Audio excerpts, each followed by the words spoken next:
So the problem that I needed to solve was that I have ENV installed like in the local directory. If I come in here and I go into one of my posts, you can I know that this is not okay. So you see there was that quick flash in there.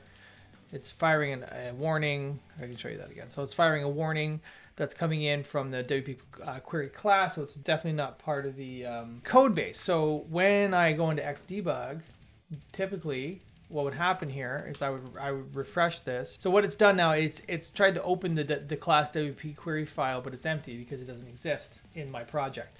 So the way around that was I have added basically this. So I do a mapping for for var www HTML, and I map it to any WordPress install I have on my local environment.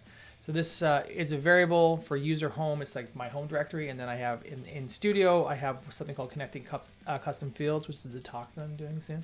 And then so when I run this again now, and I come back over here and I refresh it, it's not popping me over automatically, but check it out. Now it's actually mapped, and if I step into it, I still have all the variables and everything. So it's a really great way of like getting access to those internal errors, because sometimes you might call something wrong and the error gets fired somewhere else.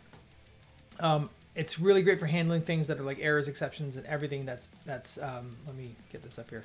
Like I have it set to trigger warnings and whatever. But you can do all of this stuff, and then no matter where the code gets fired in the code base, you will see it in your IDE. Boom, bang, bong.